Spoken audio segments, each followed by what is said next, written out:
Hey everybody, we're talking newest Marvel show, Moon Knight here, applesauce and bologna. Let's get into it.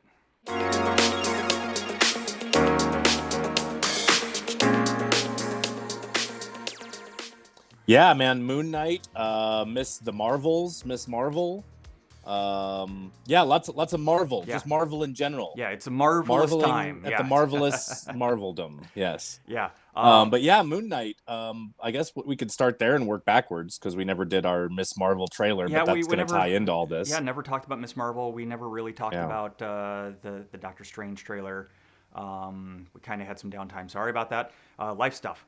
Um, Yeah, but life. but let's go ahead. Let's talk Moon Knight.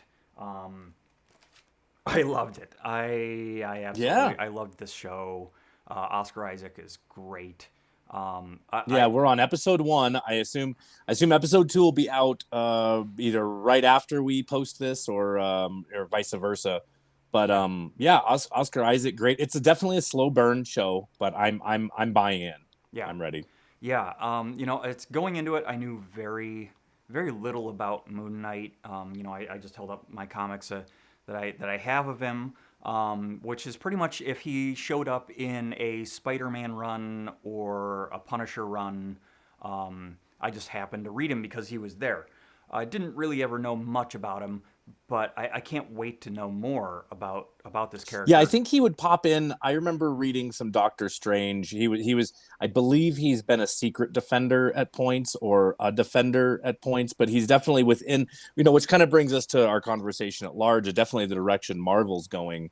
Um I'm digging it. If phase 1 was our classic superhero starting with Iron Man being, literally the most grounded, and then going to, time traveling Steve Rogers, and then cosmic Thor, definitely taking the jumping off point from Thor and Asgard, science is magic, magic is science. Marvel has definitely double, tripled down on that idea in this next phase, where now we're talking WandaVision, we're talking Doctor Strange, now we're talking Eternals and Moon Knight, very like mythical, magical, very almost transcending the whole idea of science as magic. Like this stuff is far out. If we Yeah, thought yeah, Thor was far out magic, this I think the stuff they're preparing us for going into the next phase is a whole other jump. yeah. You know. Well, and you had mentioned the Eternals, and you and I have had a lot of conversations about where we think that the Black Knight will slot into Mm-hmm. all this, and how cool it is to think that yeah, Captain America is not really the first superhero because they've now introduced this character of the Black Knight and Dane Whitman's character, who is now an ancestor of a character that was a quote unquote superhero in the Middle Ages. Right. Um, Well, and so not it knowing a lot about where they're going to go with Moon Knight, I think you're onto something. We had one conversation before this taping about Moon Knight, where I feel like this Moon Knight's been around for a while. He's definitely tied into this character, maybe not this version of the character, but this entity of Moon Knight has been around a while. Right. Well, and they kind of talk a little bit about that in the show. And again, if you haven't seen it, please stop listening to us because we are going to talk some spoilers. What's wrong with you? You Uh, should have seen it. We gave you a whole week.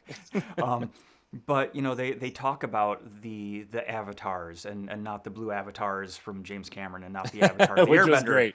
which I love Which is that I great. love that reference. But they talk about that these Egyptian gods had avatars.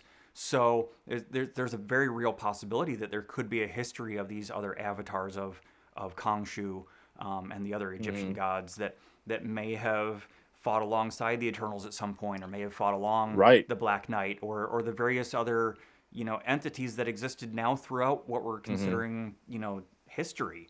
Well, Um, right, and I mean, in Eternals and Shang Chi, the two real like official first of this next phase movies have really, I mean, both of them exist in this where we have these pocket, we have these Asgardian like pocket dimensions existing around Earth or in Earth's influence or universal sphere, because Shang-Chi, their hidden yeah, city, that's here on Earth but connected to this other plane and these other demons, which are these extraplanar entities that want to devour us, that they both these people are hiding from and protecting us. I think there's going to be a lot of the, I mean, technically Asgard is like that too. Now that they're all refugees on Earth, they've got like a little pocket Asgard here on Earth. So Earth kind of ends up being sort of I think that's kind of the way that they're going with this next phase, is that Earth is going to be this like sort of home to, the lost city from Shang-Chi, or the hidden city from Shang-Chi, and Dane Whitman's Black Knight, and these Egyptian avatars. I'm sure we're going to learn more about a strange nexus point where like right. all the doorways connect, which could, ultimately, probably reading too much into it, ultimately could lead back to Doctor Strange, where they were talking. I think it does. I think it has to. How Dormammu wanted Earth specifically, right? And all these amazing things could happen, and it's Marvel, in the Marvel they probably comics, will. In the Marvel comics proper, Earth is a nexus point. That's how they explain. That's how they explain the conceit that all these galaxy changing stories originate on Earth, is that you almost have to make Earth, to make it relevant, you have to make Earth the nexus point for all this galactic stuff. It still has to come back to our world, which is definitely phrasing that Marvel has used, because we have the Nexus beings, which is Wanda Maximoff. She's has these powers that are greater than the universe. So it's definitely a cool thing. And we talk about Shang-Chi and we talk about Asgard and stuff like that, but really, now that the Netflix or post Netflix shows are now on Disney Plus, you really have to tie in. And I'm blanking the place that he's from, but Danny Rand's character, the Iron Fist, was really the first. We had Asgard, but that was really the first taste we had for this outside our reality spiritual plane that exists, but also exists here. And I think there's lots of room for it. But I think it definitely. I mean, why else would the Sorcerer Supreme be from Earth? Right. I mean, we've obviously magic is this universal thing, but the idea of Sorcerer Supreme, I don't think, is tied to just Earth. Yeah. I've got to believe. Interesting. I've got to believe there's other. If it's a singular entity, or if it's more like the Lantern Corps from DC, where there's a Sorcerer Supreme on every planet. Yeah. Are they connected, or is it just like a Earth central thing? And if it is an Earth central thing, is it only Earth that has this, or does every planet have its own version of it? Or is Earth, kind of coming full circle here, or is Earth somehow special in the grand universal scheme of things? So, and again, we're getting way off Moon Knight, but if I think of things like in the next Doctor Strange trailer, we see other earthly beings in Kamar-Taj, right? We have this character who's looks like a minotaur who's fighting alongside the sorcerers. So really, Kamar-Taj itself is just like the place in Shang-Chi, where it exists outside of Earth but is also connected to Earth.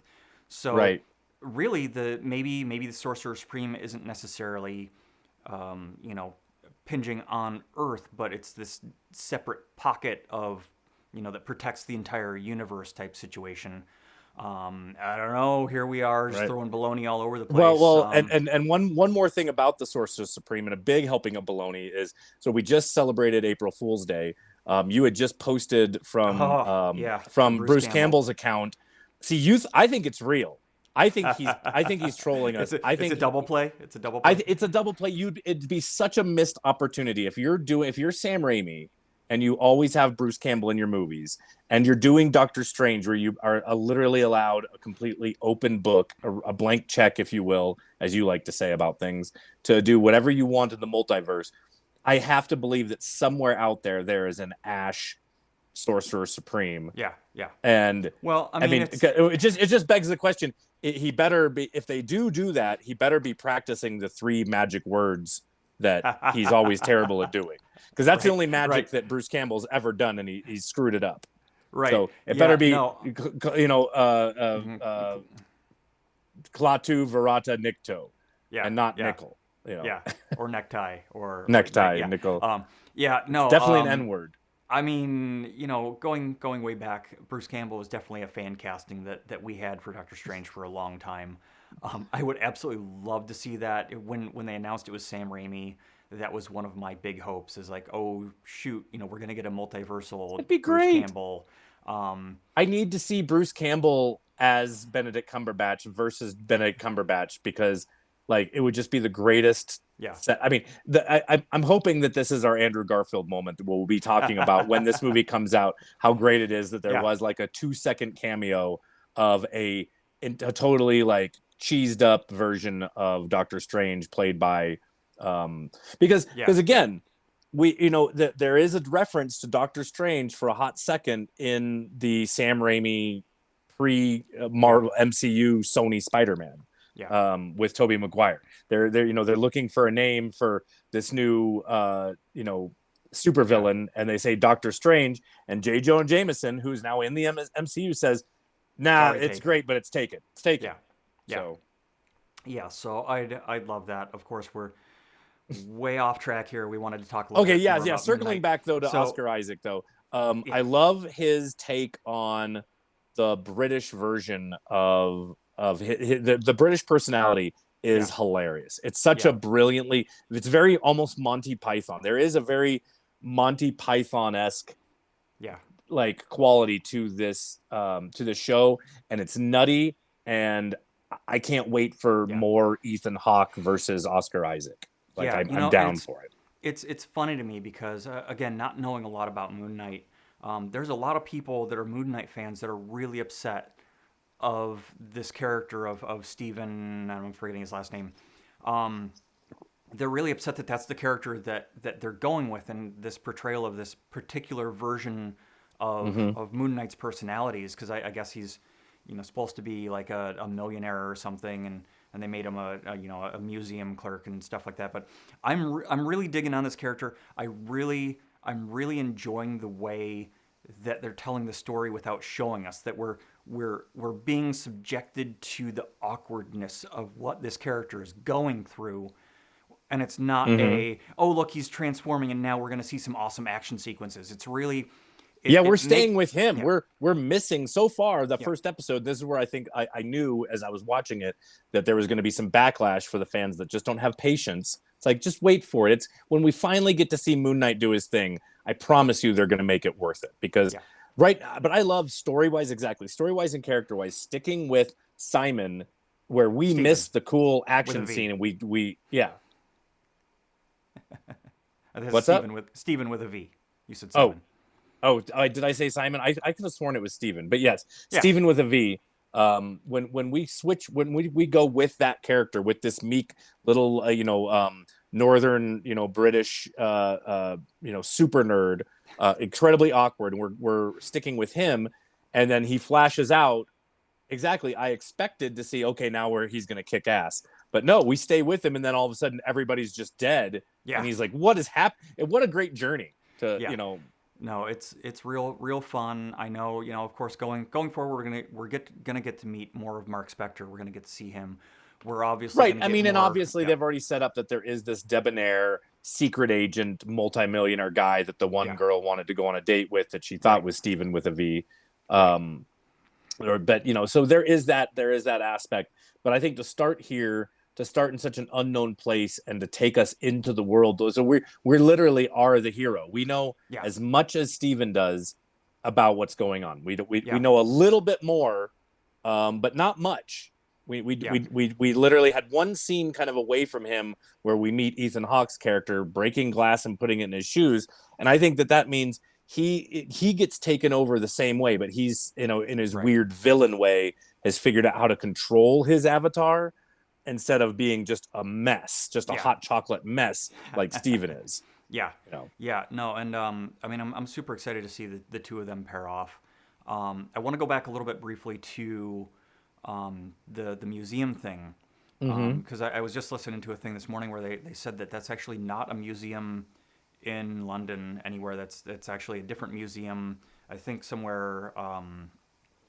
I don't remember where they said it was, but it's an Arab museum, because they actually had to digitally replace all the names and stuff with British titles.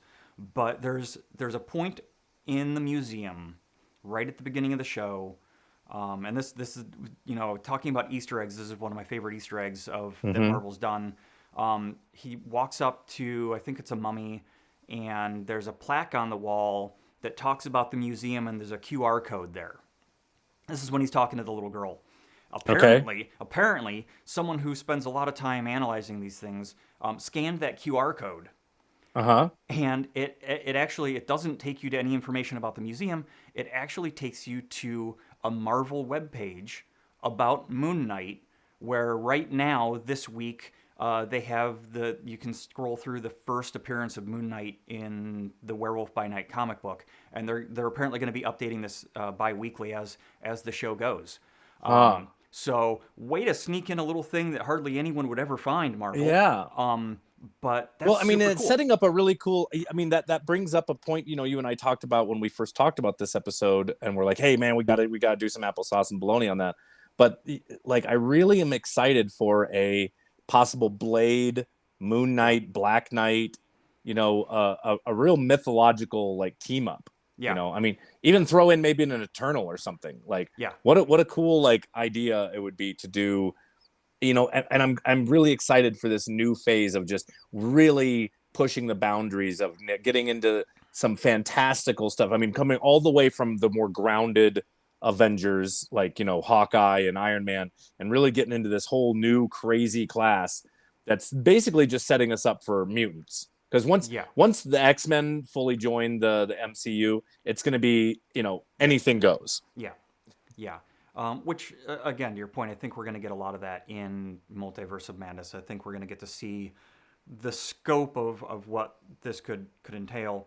And we might as well So now just we're pretty sure Deadpool. We're pretty sure the rumors we're going to get Deadpool in that too. I mean, if we're getting Professor X and possibly Hugh Jackman as Wolverine, you yeah, got to believe that this is the right way to bring in Deadpool, who kind of one of his superpowers is breaking is the breaking fourth all those fourth wall, walls. Yeah, and sort of having this weird Deadpoolish knowledge of the multiverse and even our real yeah. world in it. You Yeah, know. and there was, when the Doctor Strange trailer dropped, there was a post by Ryan Reynolds. I don't remember if it was on his Twitter or which account it was on, but like underneath his name it said "Marvel, here we come." And Mm-hmm. there are people that think that they've seen Deadpool stuff in the little broken glass on the poster. There's people that think that he's one of the Ah. Illuminati. There's obviously we're getting a Patrick Stewart Professor X. If we don't get one, man, way to play that long game. We I think we are. I think there's we are. there's people I that think this think is this is the conversation we were having a year ago about Andrew Garfield and Tobey yeah, Maguire. yeah. Right now, this is the redo of that. But there's people that have adjusted the contrast and brightness and all that stuff on that scene with the panel of the Illuminati, if of course that is what they're called, Mm-hmm. and they think that we see a Reed Richards, they think that we see a Captain Carter, they think that we see a Black Panther. People are speculating that that's going to be a Killmonger Black Panther since we're coming from a multiverse and since we Mm-hmm. dealt with him in What If. So really, we don't know what's coming, but if those things exist, I can't wait to see how that plays out with the Right. different Doctor Stranges that we're going to get, because I'm pretty sure in the trailer we're met with 3 different Doctor Stranges in our trailer.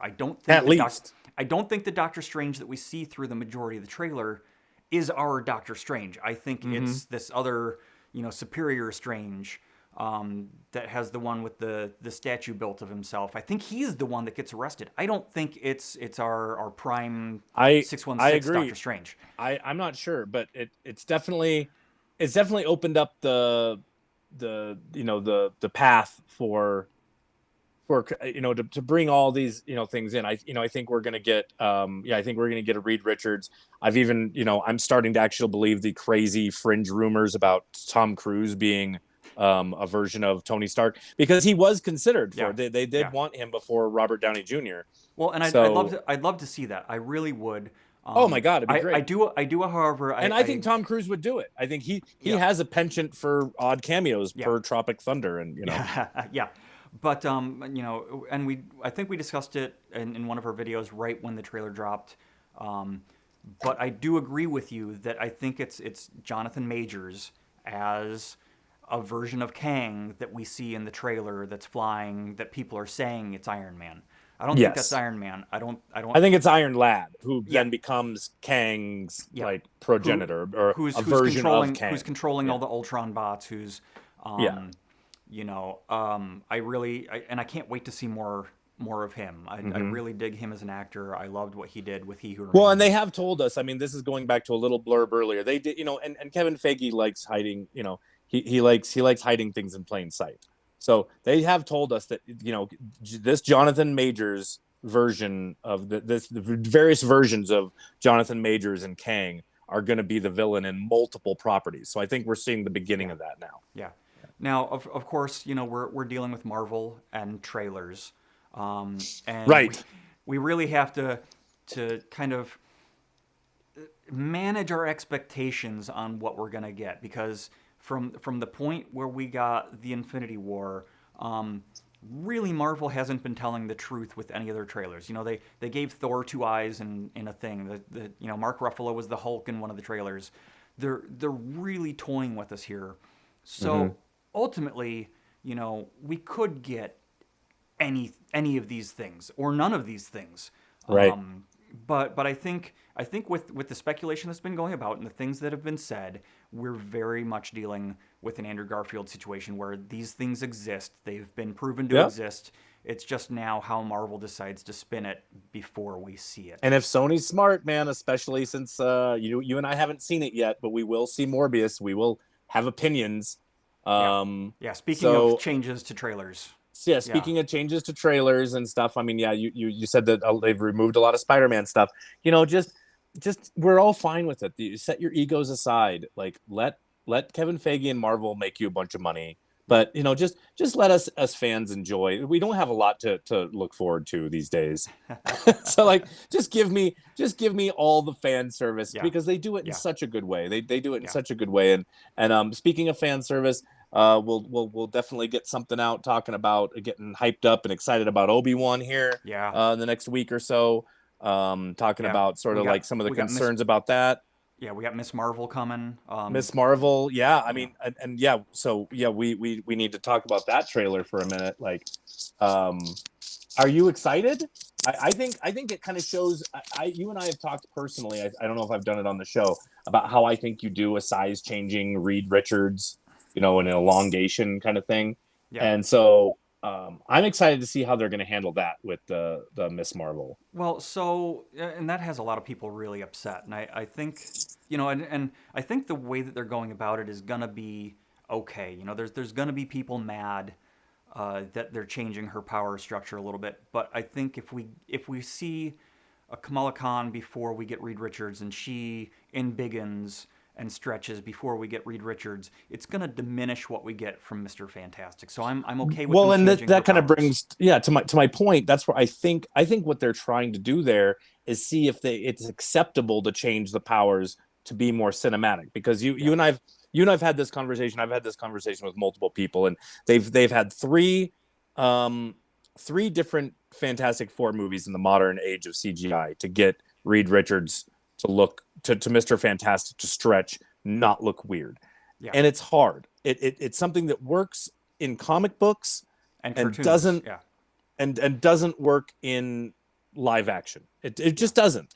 And so I think coming up with a different way to explain his powers other than he's just Mr. Bendy. Now Plastic Man over in DC, completely different world, Yeah. Yeah. especially in the world they're creating with Peacemaker and having a bizarre Yeah. hero like that Because in one, he's already an absurd character. he's an So absurd yeah. character, but a character that you're supposed to take seriously as a major force.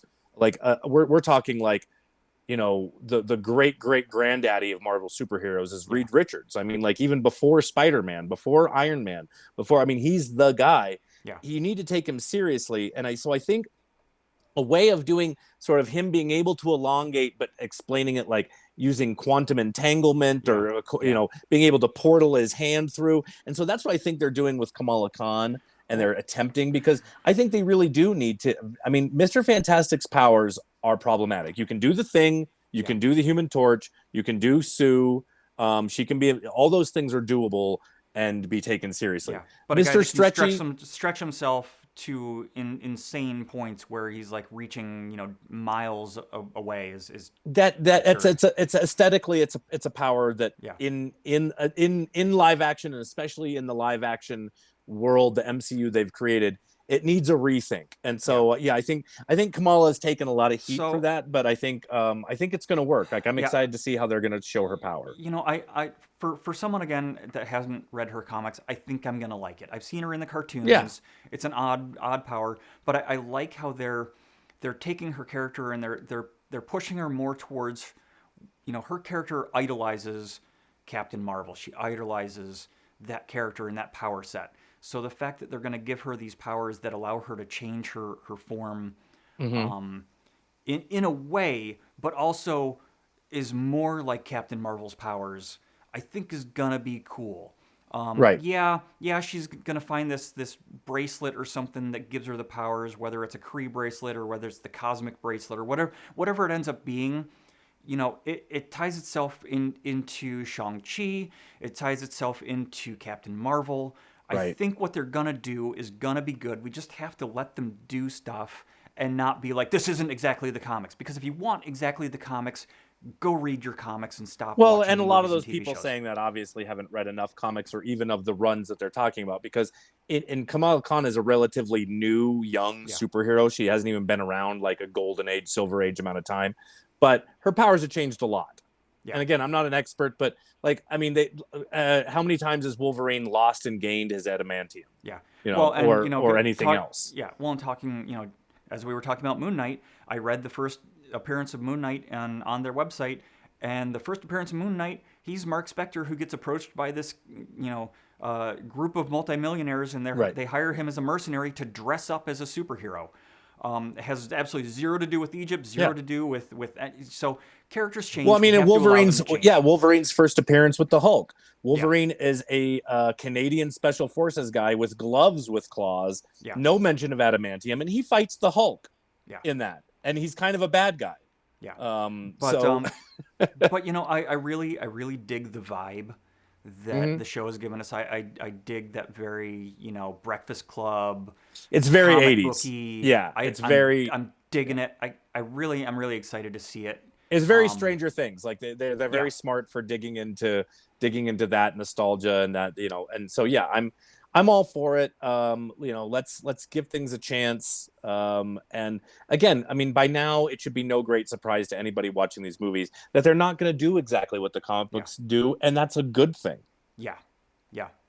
Yeah, because, you know, like I said, if you want the comic books, read your comic books. You know, there's Yeah. things that they do in the And that's cartoons fine. there's things they do in cartoons that are different than the comic books, but they're cartoons. It's all just a new medium, and if you don't enjoy that, then you don't enjoy it. If you do enjoy it, then come along for the ride, because I'm having a great time watching these shows. And yeah, I Yep. mean, that's where it is. I'm gonna enjoy watching Obi-Wan, even though people think that the Inquisitor looks weird. Yeah. Whatever. I'm gonna enjoy the show because it's Star Well, Wars. and you and I talked about it. Like the Inquisitor looks different, but so does every other live action transfer. Like the Clone Wars Obi-Wan doesn't look like Ewan McGregor. Yeah. The Clone Wars Anakin doesn't look like Hayden Christensen.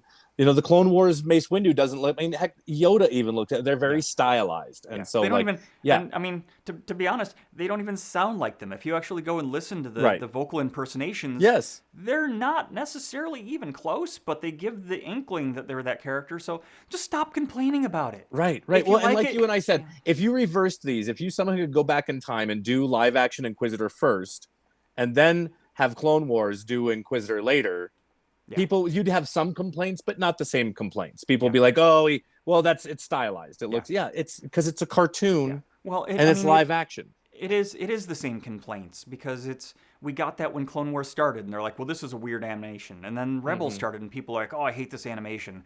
Right. So basically, all the people that hate it, put yourself in cryogenic stasis, go sit in a Bacta tank for 10 years, and then pop out, and you'll love it. Yeah, You'll love it. Yeah, or you know, just listen to it. Close your eyes, listen to it. Pretend it's a radio drama. Envision your own grossly obscene animated characters. And just run with it, because you know what? Yep. Stop harshing my mellow. I want them to give us more of the stuff. And if we keep complaining about it, they're going to stop giving it to us. So let's enjoy it. I don't And- know if they'll ever stop giving it to us. I think they're, but yeah, we should be a little more regular now that regular shows are firing back up. So we'll see you next time on Applesauce and Bologna. Tons more to talk about. Yeah. Like and subscribe. Yeah, follow along, and let's have fun.